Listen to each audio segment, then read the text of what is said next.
Thanks for taking part in the Wrexham.com General Election 2019 Q&A video. So we'll dive straight in. Are you able to tell us a little about yourself, any political history, and why you have the political leanings that you do? Yeah, of course I can. So I've got no political history other than I helped a friend of the family who stood for the AM election, the last AM election. So I did a bit of canvassing with him. He was a Tory. But that's it. That's it. I've always been one of those people that's sat on my armchair shouting at the TV, saying, "Oh, you know, if I was in politics, I'd do this, I'd do that." And my wife said, "Well, put your money where your mouth is." And you know, I'm a working class lad. I've got a really working class background, so I wasn't ever going to sort of find too much in the Tories that related to me. Labour. You know, the old school Labour values, yeah, there's a lot to say for that, but I'm not a fan of Jeremy Corbyn. And so I found out about the Brexit Party after the European elections, and you know, it really spoke to me and who I am, and I put my name forward. And you know, I had to go down and meet with the party leaders and went through the process of getting chosen, and somehow found myself here. You mentioned working class. Notice one of your tweets, you said a working class lad has dared to run for the office. Do you think there is a type of person that runs for office? And what experience do you have that makes you think that you could do the job differently? Yeah, you know what?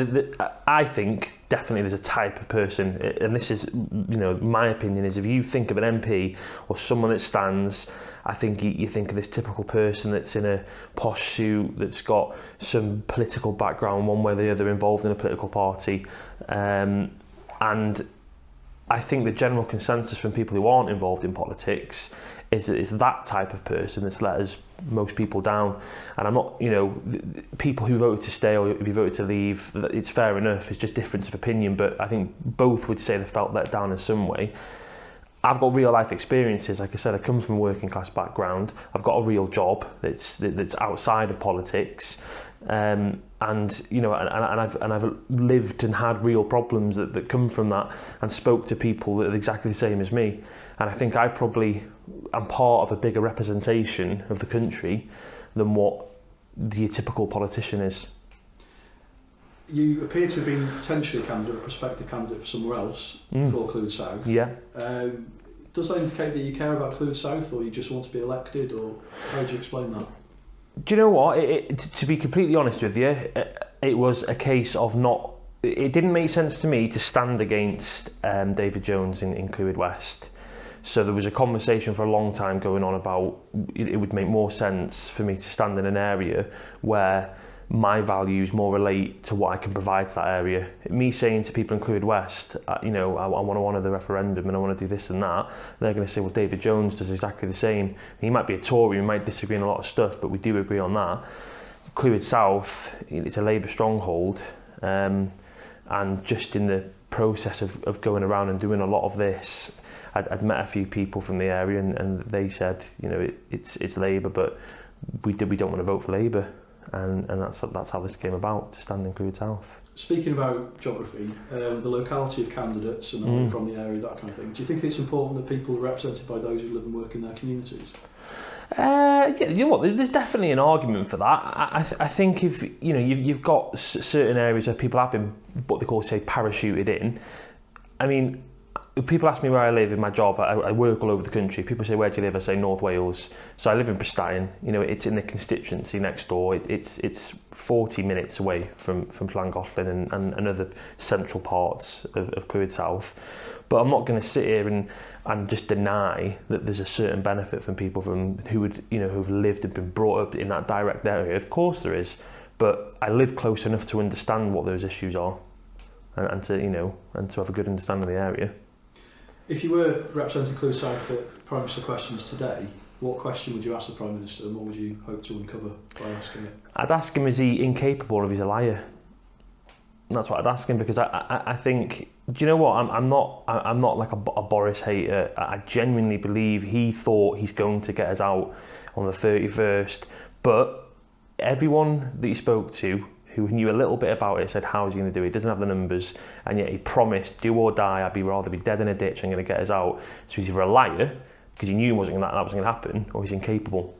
So, and I can't see it's either one, and that's what I'd ask him. What's your view on that then? I think he's incapable. Yeah, I don't think he's a liar. I don't think he... Yeah, I think he's more incapable than he is a liar, but he's proven both in the past, hasn't he? He's been incapable and he's lied, so, you know. You've touched on it a little bit, but this is the third election in 4 years, and people say they're fed up with party politics, politicians, everybody's the same, they don't listen, that kind of thing. So what is it about you that makes you different then? I'm fed up as well. That's why I'm sat here. I'm fed up of party politics, you know. I can only, and I've always just tried to say, look, you know, I think that we should leave the EU because that's how we voted to do it. I'm not going to sit here and say that there's no benefits to staying in the EU. I believe the benefits of leaving much outweigh that, but I think we're having it rammed down our throats. And, you know, don't get me wrong, I can be guilty of it as well. When you get into a heated debate with someone, if you sit there and tell someone how they should think, and if their opinion is wrong, and that's what I seem to get when I look at these other parties. I just think it's just not right. People are starting to get to the point now where they either push back aggressively or they don't want nothing to do with it. And I think it's just wrong. It's not the way that the country should, the direction we should be moving in. I was going to word this by saying that, you know, not taking a party manifesto item, etc. But I think Nigel Farage has referred to manifestos as being essentially a work of fiction or something along those lines. Yeah. Previously, so we'll take it away from that. But as MP, you might get the chance to bring in a new law via a private member's bill. Aside from stuff that's already been stated by the Brexit Party, what opportunity, what law would you look to kind of bring in on your own? I'd like it to be a law that working families get support with their children under 3 years old, because that's something that's personally affected me. I know that certain councils run it, certain schemes, but there is no support for working families universally that says if you have a child that's under 3 or under 4 in some places, you will get a certain amount of hours nursery places. So I'd like that to be something that was rolled out. Aside from Brexit, we'll touch on that later, what do you feel is the top issue for Clwyd South in the forthcoming parliamentary term, and what kind of outcome would you like to see to be the solution for it? I think it's hard to say, isn't it, aside from Brexit, but talking to people and talking to some of the local businesses, I think they feel there's just this general feeling of being let down. They don't feel that there's been the investment in the area. There's obviously issues with transport links to certain towns, Llangollen being such a beautiful place that they get a lot of tourists. They don't feel like there's a transport links, and again, the small businesses and the small shops there, they feel a little bit like, you know, it's Cardiff centric, the investment. So I'd like to see it pushed up to North Wales. The Brexit Party, by its name, is obviously Brexit focused, but obviously has other policies, looking at, you know, stopping HS2, abolition of House of Lords, that kind of thing. Are you able to kind of tell people viewing this a handful of other policies and why you think they'd be good for Clwyd South? Yeah, so one of the most important policies, or a couple of the most important policies, obviously, it's scrapping business rates for high street businesses, you know, and giving them a chance to compete against some of these big online places now. We propose to put a small sales tax to things bought online to support that, but it will really drive people back onto the high street, and you know, then that comes with all different benefits of employment and just getting it all busy again. And then young people, you know, investment in them again, scrapping the interest on student loans, which is I think 6% at the moment, and getting workable apprenticeship schemes that actually do lead to jobs for young people when they finish these schemes. And I think they are two real core aspects that could help Clwyd South. On a personal level, what would you say the last EU law, edict or ruling that's impacted your life in a negative way? I think it's perhaps not a law, but I think that the way that they've been really, they've not stood by and helped us leave the EU since we voted. So, you know, I would have expected that when we've gone back with deals and things like that there would have been more support. It's clear that, well, to me, that it's now becoming an us and them. And I think if we were to go back and sit back in the EU, having everything that's happened, I think it's a relationship that just wouldn't work. It's probably fair to say take back control is a buzzword associated with Brexit Party perhaps. What would taking back control mean to you? Well, it's just following the party lines. It's taking back control of everything, and that's not, it's money, it's borders, it's things like that, and you've got to be so careful because, I mean, I get it a lot. People say you must be anti-immigration or things like that, and it just isn't true. Immigration, positive immigration, is right for the country. We need the right people in this country, and they can come from anywhere in the world. But I don't think there's no harm in saying we want to control how that's done. A simple point system like other countries do, just to make sure it's managed properly. And that's one aspect where when we say we take control, I think it makes sense to do that. The outcome of this election could see a coalition being formed, and most candidates say they've obviously focused on the outright win. But putting that aside to force a direct answer, what would be your most comfortable coalition? Well, look, I'm not going to sit here, and I think it just shows the level of some of the parliamentary, people in Parliament when they say we're not going to make a coalition. It's not true. I don't think no one's going to win with a majority. The Brexit Party isn't going to win a majority. I don't know if mathematically we can do it because the seats we're standing in. It would make sense for us to have a relationship with the Tories because Boris will hold the key to Brexit. If we can get enough bums on seats in Westminster, we can hold his feet to the fire, and that will be our aim to do that, will be to keep him to what he's saying he's going to do. Rolling back to an earlier answer, you don't seem that keen on Boris Johnson then? No. I'm not keen on Boris Johnson, but it'd be the same if it was Jeremy Corbyn held the keys. Do you know, I don't trust the guy, and I don't know that he's that capable, but he literally is the person most likely that is going to be going and sorting this out for us. So if we can at least be piggybacking on him and keeping him honest to his answers, it could only be beneficial. Going back to the referendum itself, how did you vote in the referendum, and have you changed your position since? Do you know, you're the first person that's asked me that, the first reporter. I voted to remain. Yeah, so and I don't know how that's going to go for me now. That's going to probably shock a few people. Honestly, I voted to remain because I didn't understand the whole situation. Were you, just to pick up on that, were you looking to remain or remain with a changed EU, or how did you interpret the vote? I interpreted the vote as, why are we leaving? And I just thought, I didn't know what, I had no whys, and actually I'd seen a lot of the canvassing and things like that, and I just thought, do you know what, I didn't understand enough. I thought we're gonna stay. That's what I think. Just let's not change something. What happened with me then, though, is even though we voted to remain, as the months and the years went by, and there became this real hysterical diatribe of attacks against the Leavers, I thought something's not right here. Even though I voted to stay, we've actually asked to leave now, and I thought we need to honour that, because above all else, that is how democracy, those are the things it's based on. You have a vote, and that's honoured. And so I got involved. I started to research it. I started to look into it, and actually thought, well, I made a wrong decision in the first instance. If I knew now if I would know now what I knew then, I would have voted to leave. But it was more a case of the situation as it developed afterwards that made me come to sort of where I am today. So you're not in favour of a second referendum? Is that no. Correct? So other people are not allowed to change their mind, but you have changed your mind, though? Yeah, but so let's say, I changed my mind, but I'm honouring what happened in the first referendum. So, if I was the type of person that would have said, well, I still think we should stay, I would still say we need to honour that referendum, because I don't know where do you draw the line about changing your mind. What's next? If it's the referendum today, how far down the road is it before you start changing your mind on election results or other things that relate directly to the freedoms that we have?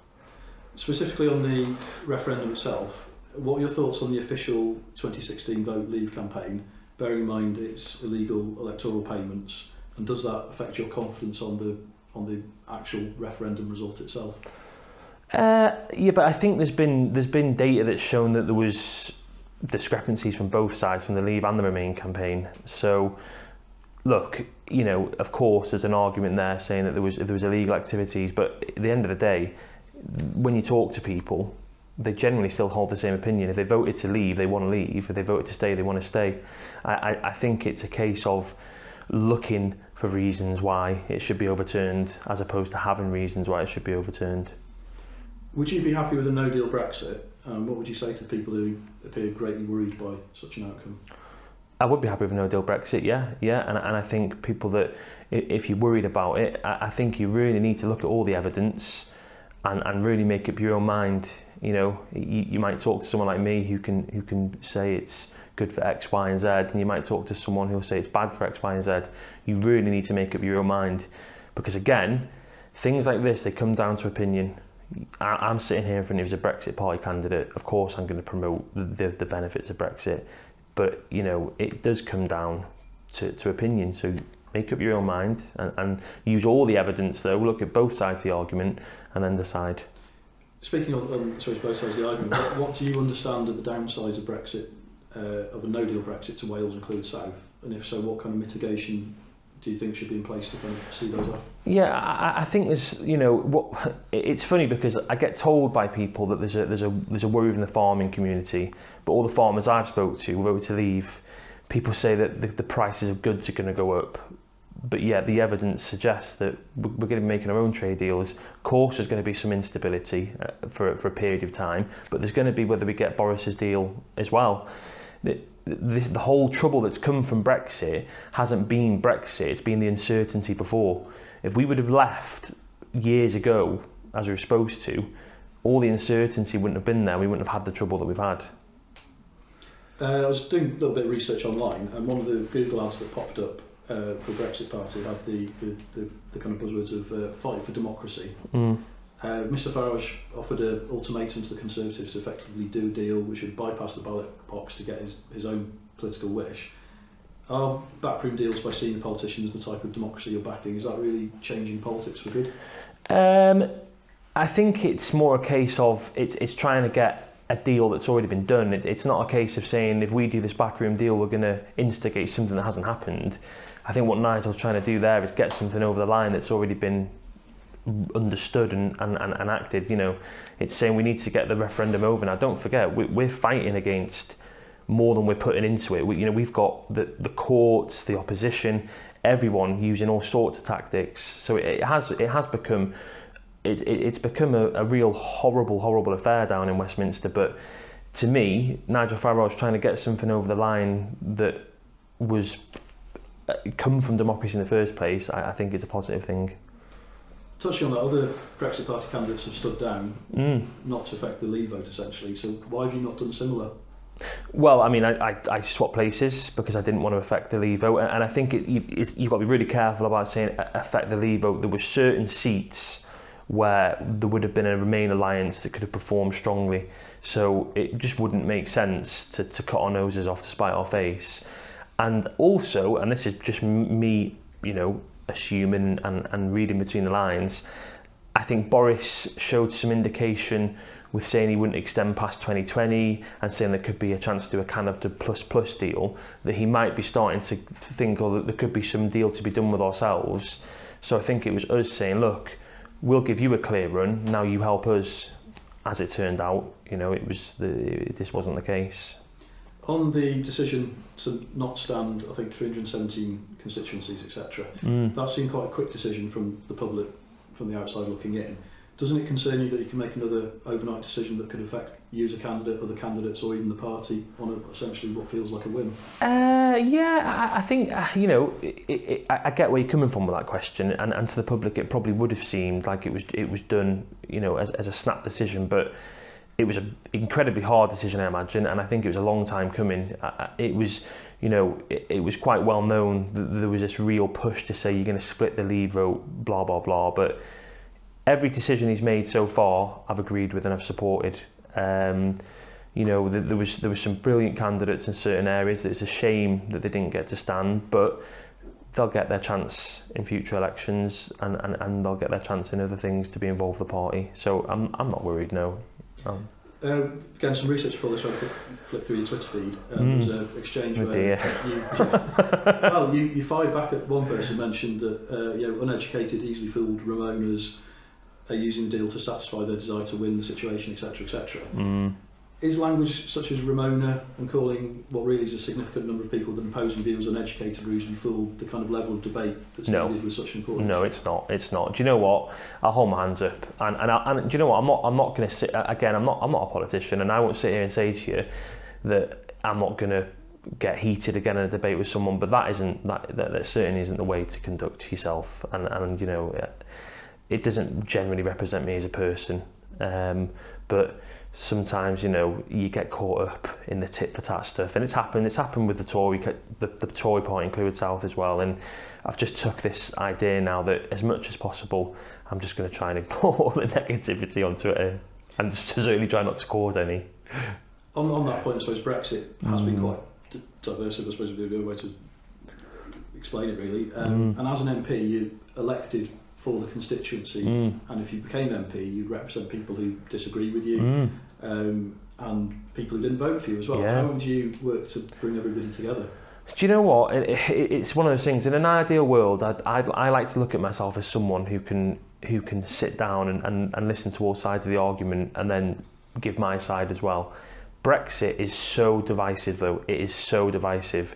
So if you want to stay, if you want to remain in the EU, it stands to reason I am the wrong person to vote for, and probably in the next year I'm not going to be able to have much of a conversation with you because of Brexit that's happening. Once we've got that out of the way, I don't think anyone on either side of the fence will argue there needs to be some reform in Westminster, there needs to be more transparency, there needs to be more power given back to people. So if we can get the Brexit issue out of the way, we can then have another conversation in the constituency with people who did vote to stay and who disagreed on that, to say, how can I help you with these separate issues and can we reach an agreement on them? You've just touched on it there, but I was going to ask at that point, when, say, Brexit is delivered or whatever, would you be looking to stand down, call a by-election, and then be, I suppose, assessed again on the basis of policies aside from Brexit, or would you look to? No, I don't. I'd not stand down. You know, I wouldn't. I think because Brexit isn't the only issue. It's the big issue, but there's other issues that need to be resolved as well. And I think if people have elected me and put their trust in me, I need to see it out until the next general election comes along naturally. I don't think. Do you know what? I think if that sort of situation, or even another quick snap general election, I think people are getting sick of it. You are elected to make decisions, and I think this next group of MPs needs to really, really get it done. All the issues, not just Brexit, but they need to start earning the money that they make. Have you got anything to add for any potential voters watching this? No, I mean, I'm sure a lot of my character and everything else has come across on this. I can only say I'm not a career politician. I am a working class lad. I come from a working class background. I will make mistakes. I'm not going to pretend that I won't, but I'll learn from them. And I will represent the voices of the people that first feel they've been ignored, but also people that don't agree with me. You know, I will have an open discussion with people, and I'll try my best to do what's right for the constituency. Thank you. Thank you. Cheers. Brilliant. Thank you. No problem. Thank you.